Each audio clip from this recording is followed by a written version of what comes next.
Ya, terima kasih. Assalamualaikum warahmatullahi wabarakatuh.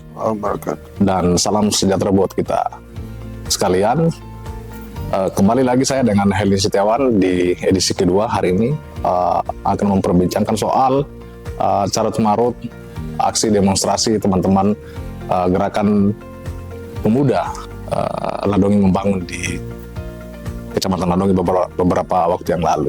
Nah, hari ini saya bersama Jenderal ASN Kabupaten Kolaka Timur. Apa kabar Pak Sekda? Baik Pak Helmi, terima kasih ya sudah bersama-sama hari ini. Ya, hari ini memang kita agak sedikit memperbincangkan soal Ya. Kemarin teman-teman GPLM ini melakukan aksi demonstrasi hingga melakukan aksi tutup jalan lah, sehingga menyebabkan kemacetan yang cukup panjang kemarin Bang di aksi 8. Nah, kemarin teman-teman juga GPLM juga mempertanyakan soal kehadiran pemerintah daerah sendiri untuk memberikan penjelasan soal sudah sejauh mana upaya pemerintah daerah untuk melakukan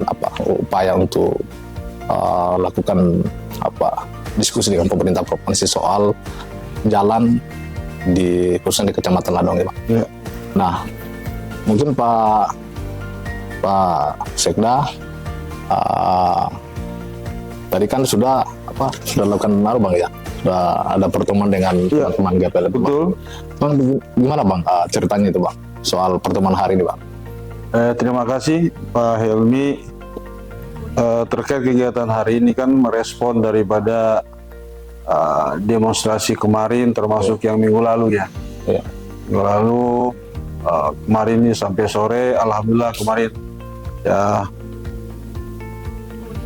kita sebenarnya jujur saja ini kan keinginan masyarakat semua ini kan dampak dari merasakan bau debu dan sebagainya, ini juga harus kita respon, harus kita maklumi.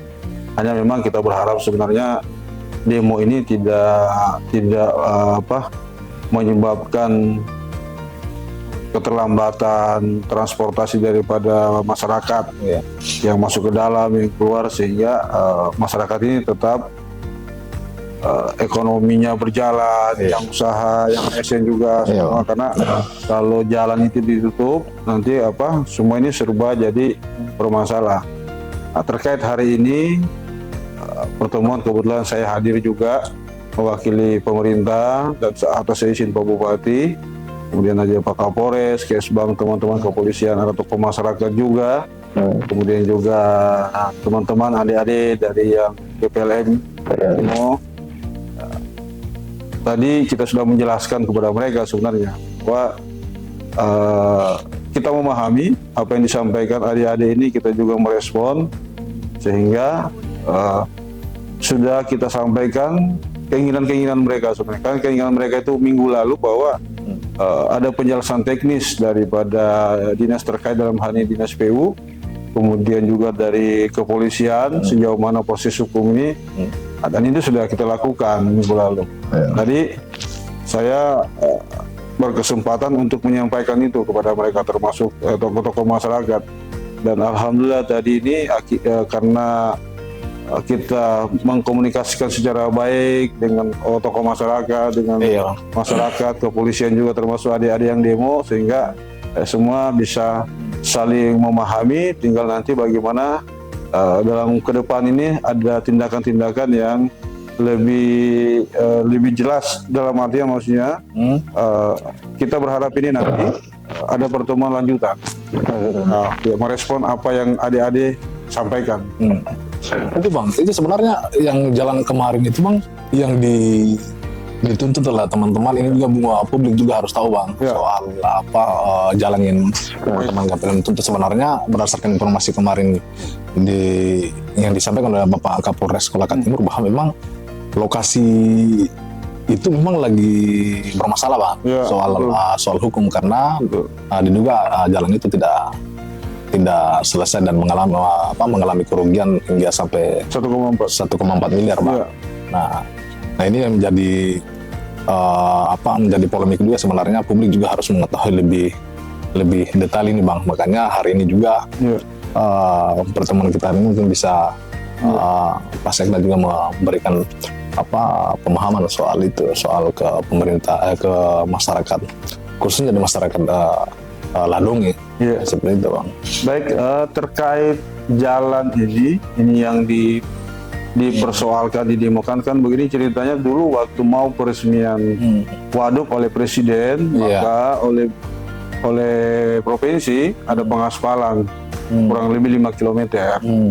Selesai 3 km, lanjutannya ini tidak selesai pada saat itu kan, dikerjakan oleh kontraktor.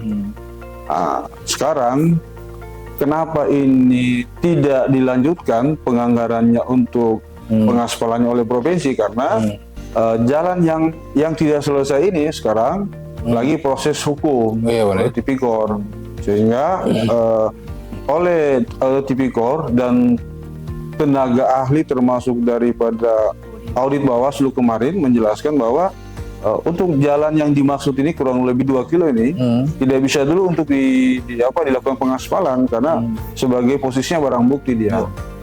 Bang, sebenarnya itu yang dituntut teman-teman itu yang saya masih agak bingung juga. Yang teman-teman itu sebenarnya di titik mana saja, Bang, yang mereka tuntut untuk segera melakukan pengaspalan gitu? Ya, yang mereka tuntut sebenarnya ada di ini dan masyarakat itu adalah yang lanjutan ini, yang terputus. Yang terputus, betul. Termasuk wilayah Pasar Ladonge itu? Ya, termasuk lewat itu yang kurang 2 kilo. Dan katanya mereka bahwa untuk meyakinkan mereka bahwa itu mau dilanjutkan di titik itu, kemarin ada pengukuran titik. Nah, saya tadi bertanya siapa yang melakukan itu. Nah, intinya sebenarnya begini, bahwa jalan yang dimaksud ini sambungan ini tidak bisa dilanjutkan. Yang dilanjutkan sekarang adalah memang tahun ini ada penganggaran. Ya, penganggaran itu kurang lebih berapa ya? 4 miliar, Bang. 3,9 ya, 5,9 miliar, hampir 4 miliar. Ya, dengan panjang itu 1.400 meter. Nah, itu adalah lanjutan yang bermasalah kemarin. Ya. Titiknya itu di Ladonge sebelum Herawati, kemudian lanjut lagi di gereja BNI, kemudian lanjut lagi di Masjid Tatua. Itu. Nah, mereka bertanya-tanya, masyarakat, teman-teman kita, saudara kita. Pak Sekda, kenapa tidak dilanjutkan di situ? Kenapa spot-spot? Ya, karena itu sebenarnya intinya. Jadi pertemuan kemarin di Kendari itu menghasilkan 3 keputusan. Kesepakatan pertama bahwa yang menjadi tidak selesai kemarin tidak bisa dilakukan situ karena menjadi barang bukti. Yang kedua, pihak kontraktor pemenang diharapkan diberi waktu untuk mengembalikan. Itu kemarin Bang, yang di pertemuan kemarin itu kan yang diberikan waktu untuk mengembalikan. Apakah memang itu Bang, di waktu pertemuan itu apakah diberikan waktu begitu, Pak? Ya, diberikan waktu mereka. Berikan waktu, dan sekarang kayaknya tinggal 1 minggu lagi berikan waktu. Bila tidak dikembalikan, maka ini statusnya akan naik. Akan naik statusnya. Saya juga kemarin mempertanyakan kenapa ini dari sekian lama ini baru sekarang ini ada dari kepolisian menentukan status mereka. Jadi jawaban daripada Tipikor bahwa karena ini hasil LHS, hasil auditnya dan sebagainya ini baru keluar Agustus September, jadi baru saja juga keluar. Nah, jadi harapannya kemarin sebenarnya kita berharap sebenarnya dalam pertemuan itu seandainya kontraktor punya keinginan yang bagus mengembalikan uang, kemudian proses hukumnya dipertimbangkan, bukan dihentikan tapi dipertimbangkan. Nah, dasarnya inilah ketika sudah dikembalikan, maka pemerintah provinsi nanti siap menganggarkan 2024. Jadi ada dasar Bang untuk pemerintah provinsi untuk menganggarkan lagi di tahun itu 2024. Begitu. Iya, ini Bang yang memang publik memang harus tahu juga sebenarnya ini, karena kemarin teman-teman melakukan aksi demonstrasi, tapi publik juga masih bertanya-tanya sih sebenarnya ini kasusnya seperti apa sih sebenarnya. Dengan kehadiran kita hari ini, saya juga menjelaskan seperti apa dulu persoalannya, dan hari ini juga kita sudah menemui teman-teman GPL dan itu hasilnya sudah selesai ya? Iya, sudah selesai dari pertemuan.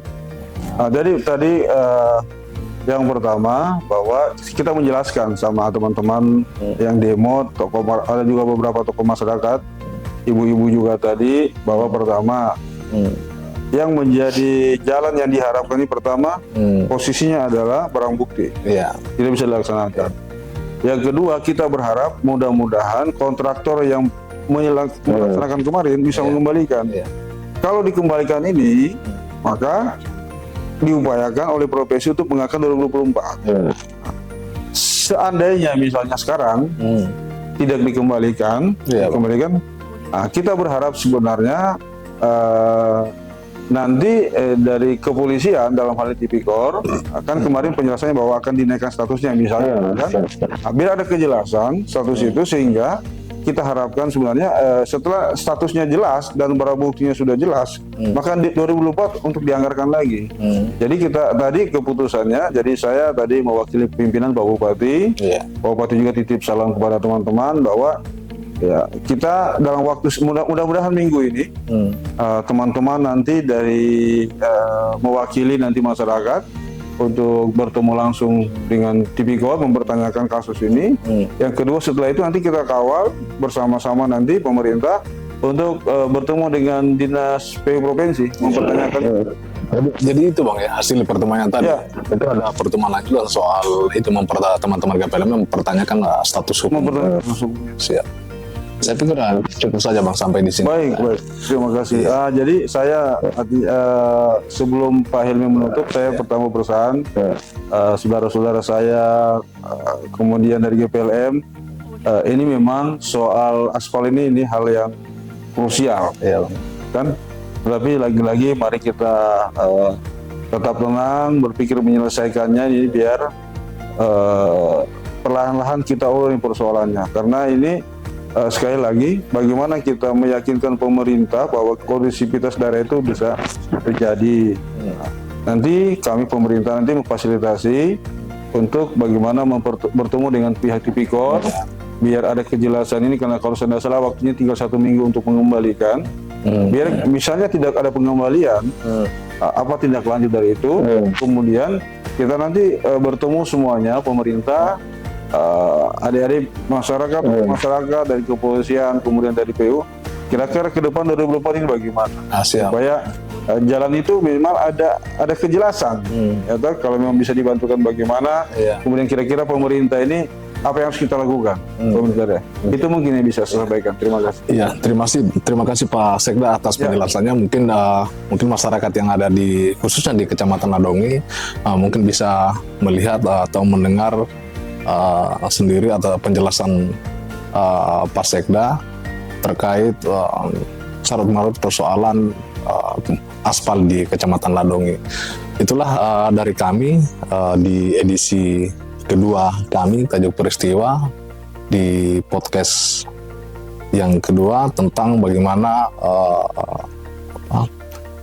persoalan-persoalan yang terjadi soal infrastruktur jalan di Kecamatan Ladongi itu ada solusi bagi masyarakat. Terima kasih dari kami, sekian dan terima kasih. Assalamualaikum warahmatullahi wabarakatuh. Waalaikumsalam warahmatullahi wabarakatuh.